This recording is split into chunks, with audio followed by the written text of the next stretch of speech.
What's up, everyone? Welcome to the Big Ten Football Talk Podcast. I'm your host, Zach Guggenheim. Best case, worst case, episode 2 of the 2023 college football season. Make sure to like, follow, subscribe wherever you get your podcasts, whether it be Apple, Google, or Spotify. Leave a review, send me emails, big10footballtalk@gmail.com. Follow us on Instagram and Twitter, Big Ten Football Talk, the handle. Make sure you keep it locked in because aside from best case, worst case, there is a lot of smoke with things going down. More conference realignment happening. Colorado going to the Big 12 from the Pac-12. Make sure you keep it locked in here because I will make sure to cover all the shenanigans that are happening in the college football world in the next few weeks. But this is best case, worst case. And because of that, we're going to take a look at the next grouping of teams, the projected 6th best teams in each division, according to Phil Steele.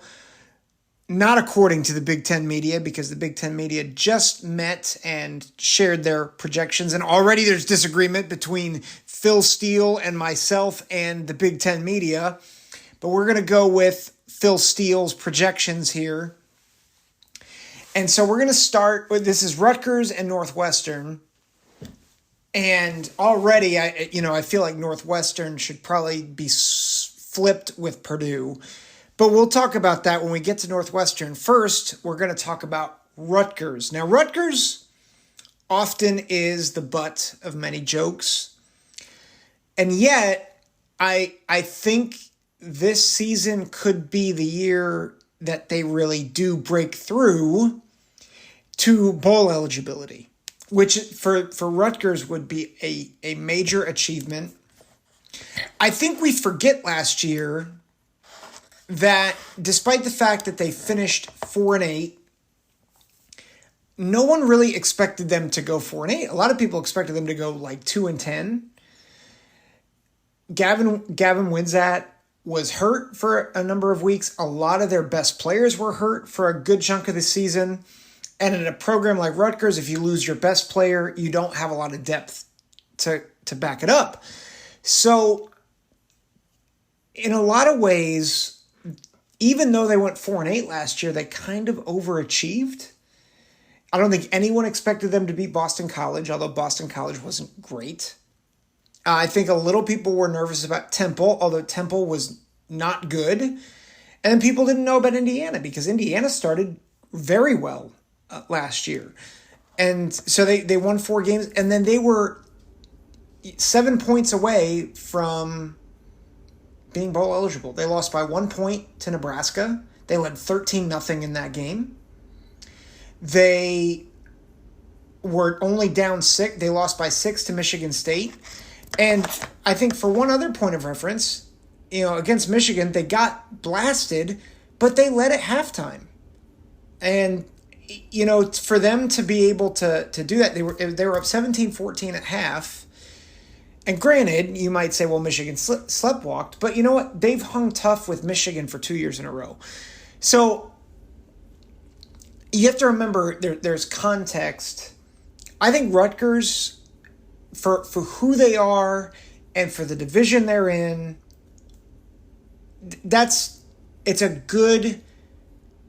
there were good things about last season.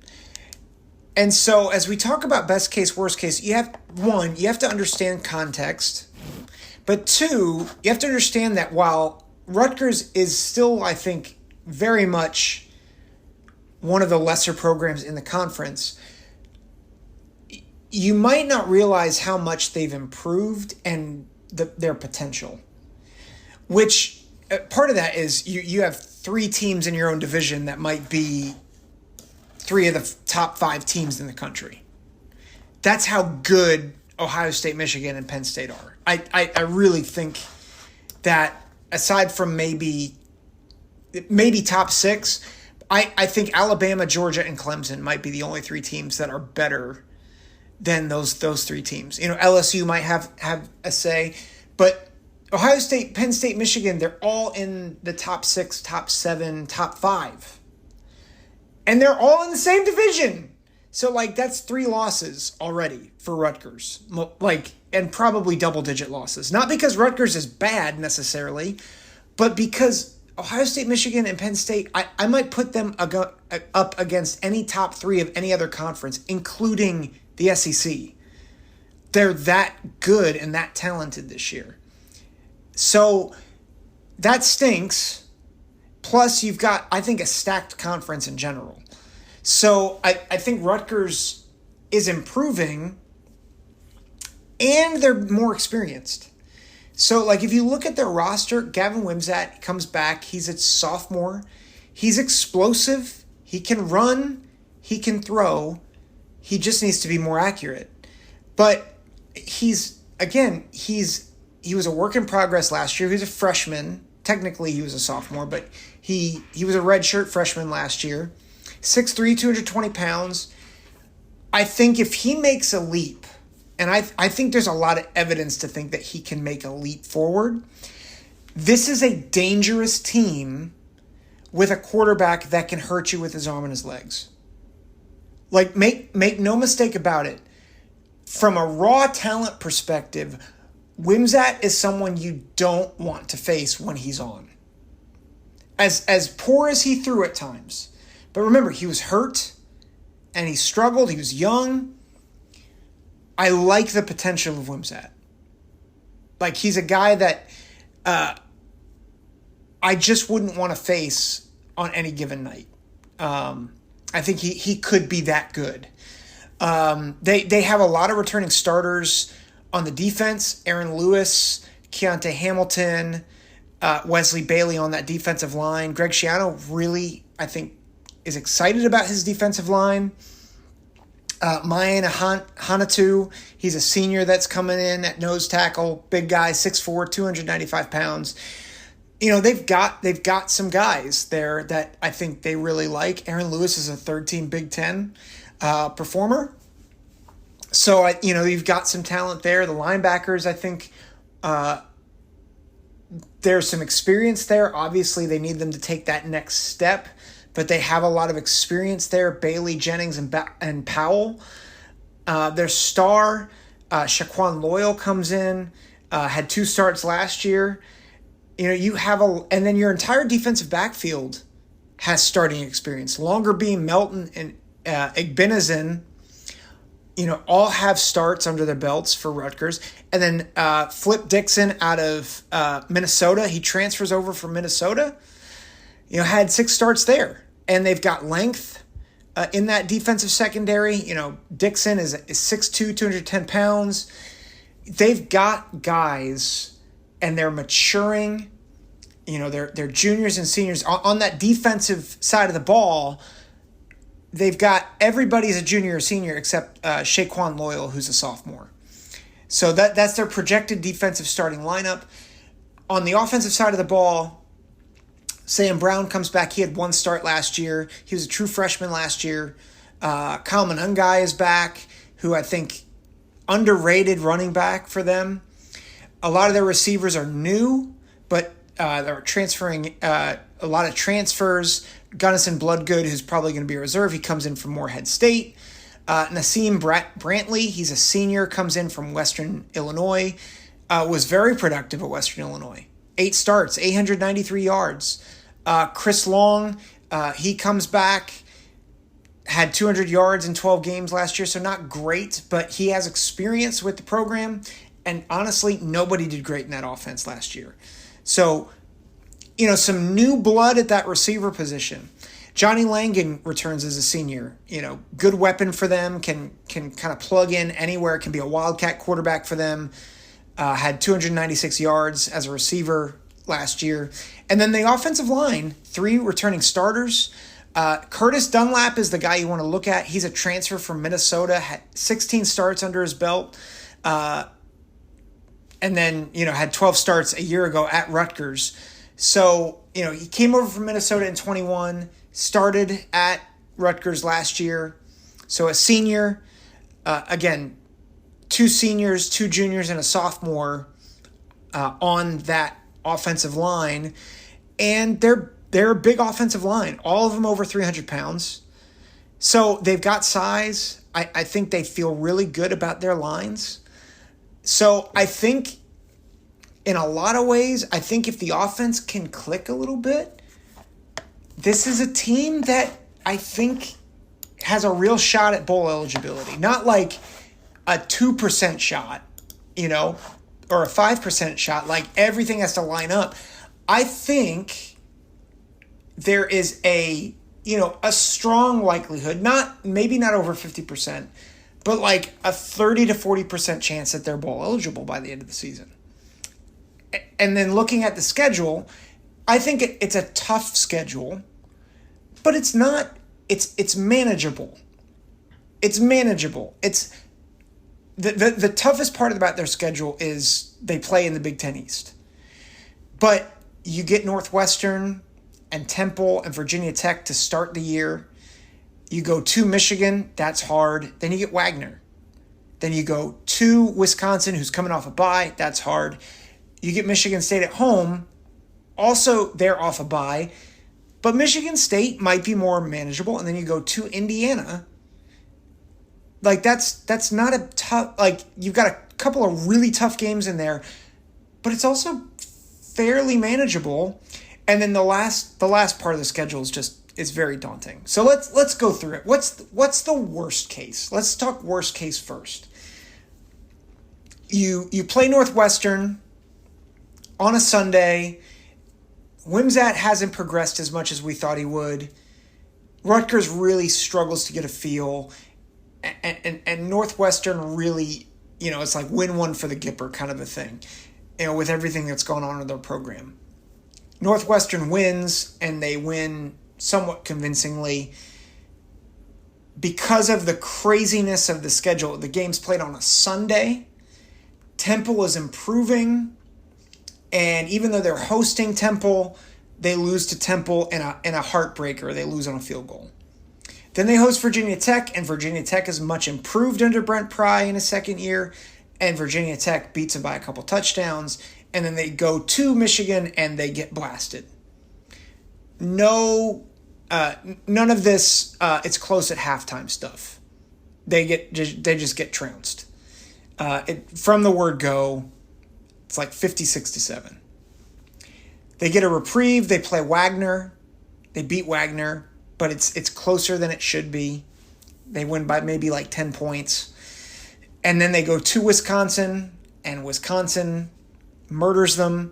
They play Michigan State. Michigan State is rejuvenated off the bye, and they get beat by Michigan State. And then they go to Indiana, and Tom Allen has reinvigorated the troops, and they lose to Indiana.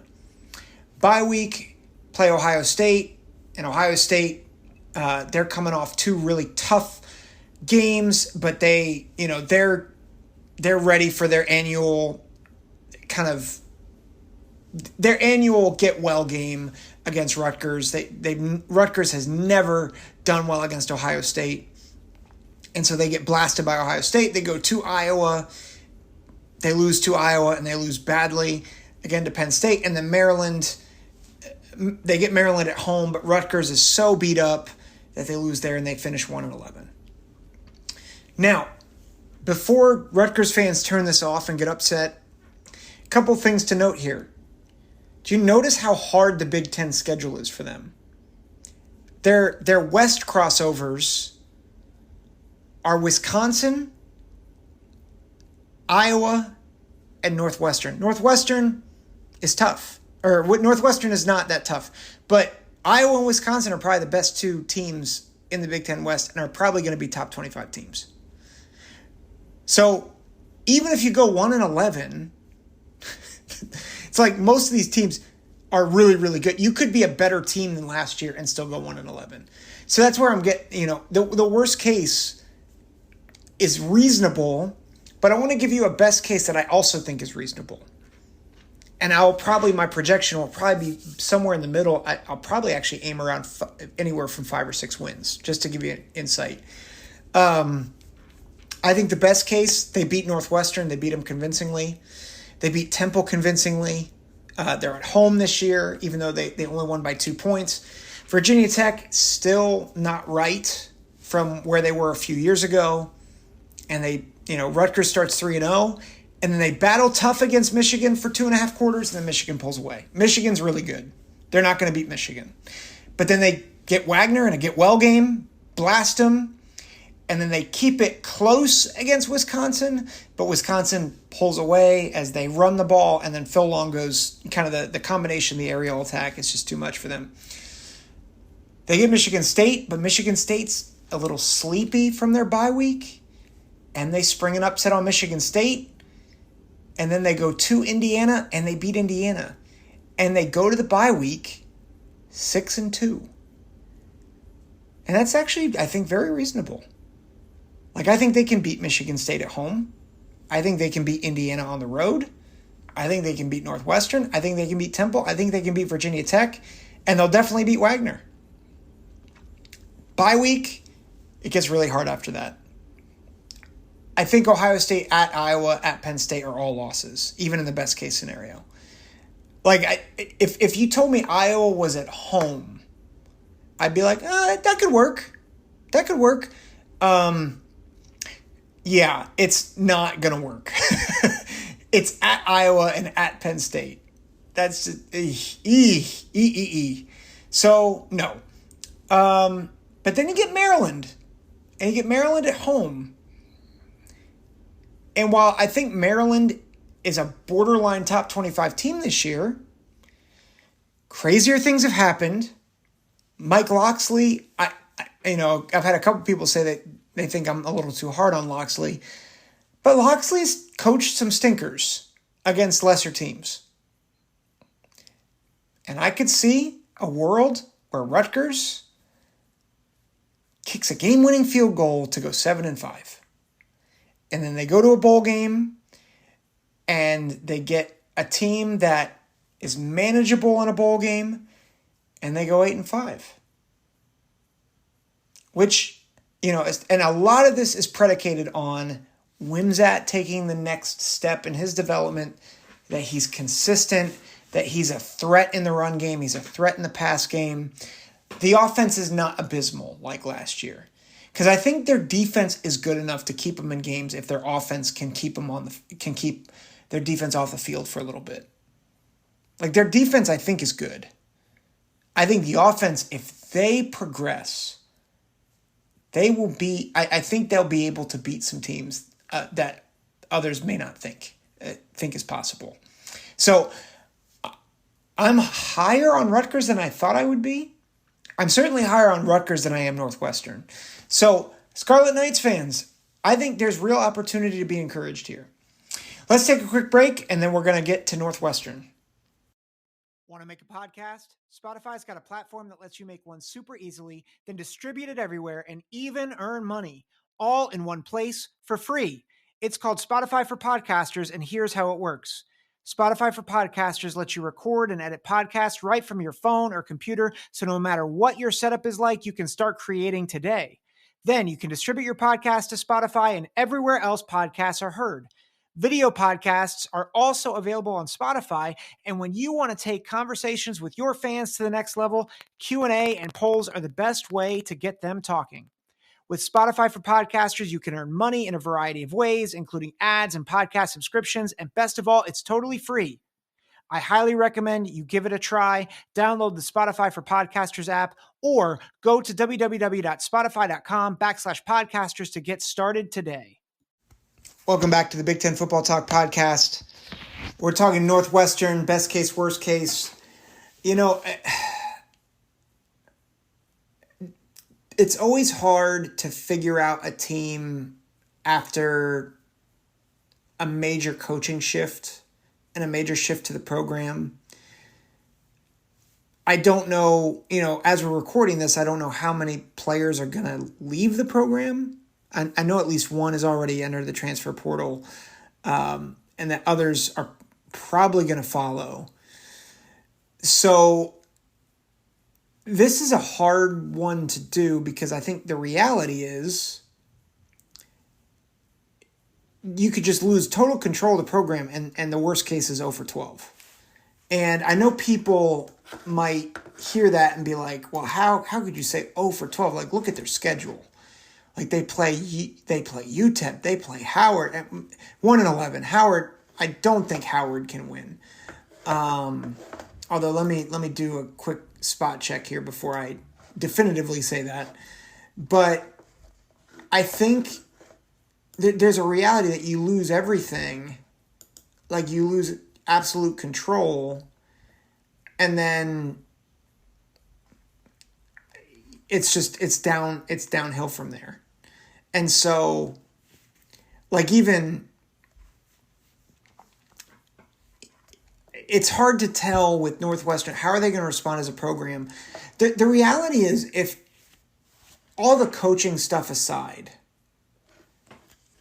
if Pat Fitzgerald were back and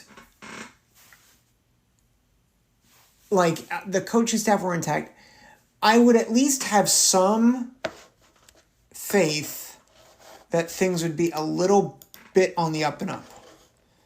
Like they've got returning, I think they have returning talent, right? Like their tight end, Charlie Mangieri, is good. They've got some good receivers that are transferring in. I always thought AJ Henning out of Michigan, he's not, his stats don't back it up, but you watch him play and you're like, oh yeah, he could be really good. I think Cam Porter is a guy who, right now his yards per carry are not great, but you can see he flashes on the field, right? Anthony Tyus flashes on the field, at the running back position. I think they've got a lot of defensive talent back that David Braun was supposed to kind of help remake. Ben Bryant transfers in from Cincinnati, and Ben Bryant, I think, played fairly well for the Bearcats. That's a pretty good, if I'm honest, an upgrade, I think, from Brendan Sullivan and Ryan Helinski. As much as I thought Helinski might be good for them, he clearly was, had deficiencies. And so Ben Bryant comes in at quarterback. Most likely he's going to be the starter, most likely. But again, there's just so much uncertainty now with Fitzgerald leaving. And so the reality is this could go one of three ways. It could be an absolute dumpster fire. It could be like okay, where they just kind of tread water. And if they tread water, it's also going to be really bad. Because they were 1-11 last year. And the best case is they really take to David Braun. They really buy into who he is. They really rally for each other. And even then, like, I'm not sure you get to bowl eligibility, right? Because it's not just that, it's not just that they would band together, but then they've got to actually go out and play. And like, maybe there's 6 wins on the schedule. Like, maybe. And I'm not even sure I can get to 6 wins. Let me do the worst case scenario is simple. They lose all their games. And for those who are Wildcats fans that are saying they're playing Howard, that should be an easy win. Listen, Northwestern lost to Miami of Ohio last year. They lost to Southern Illinois. Now, I know Southern Illinois is a really good FCS team. And Howard is not that. But you're talking about a team that couldn't beat Miami of Ohio last year, and that was with the coaching situation intact. Like, I just don't know what you can expect out of this team. So the worst case scenario is it's over. And I think they're the only team that I would confidently say that that's the worst case scenario, like reasonably. So what's the best case scenario? I think the best case scenario is you start out 2-0, you go to Rutgers, and Wimsatt is inconsistent. You bait him into a couple picks. UTEP is still exceedingly, average or below average as a Conference USA team, and they win by a touchdown and a field goal. And Ben Bryant is getting comfortable in his role. Man, he's getting things going with AJ Henning and Manchiri, and they really have things going. They go to Duke, and they put up a valiant effort, but they lose to at Duke. I just don't think they can beat Duke. I think Duke's too explosive. I think it's very possible Duke might upset Clemson this year. I think Duke's legit good. They're a legit ACC contender this year. So, that's tough. They go 2-1. Minnesota is probably beatable. They're at home. And they lost a lot. They lost Ibrahim. They lost their backup Trey Potts to Penn State. So I think they could beat Minnesota, and they're 3-1. They get Penn State at home. They're not beating Penn State, 3-2. They beat Howard, 4-2. Then a bye week. They could go to Nebraska. Now, before everyone's like, hey, Northwestern beat Nebraska last year in Ireland, Scott Frost effect. I don't think they're beating Nebraska at Nebraska. I think they're too talented. I think Matt Rule's too good of a coach. I think that drops into 4-3. I think Maryland is, Maryland's coming off a bye, 4-4. Iowa, Wrigley Field. Iowa's coming off a bye. 4-5. At Wisconsin, I don't think they're beating Wisconsin, even in the best case scenario. 4-6.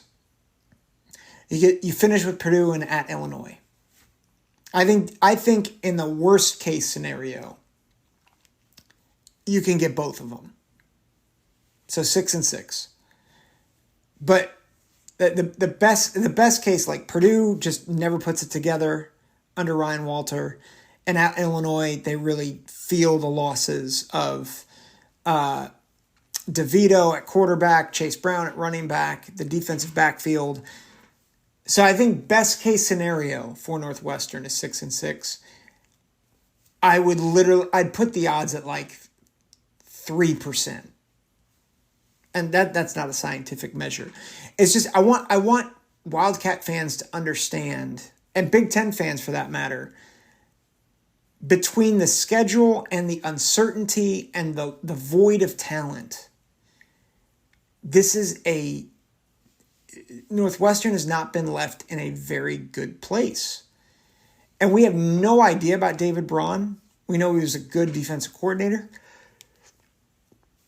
But I don't have a lot of faith that even if they get it, say they coalesce in training camp, Ben Bryant's really turns it on, has a great connection with his receivers.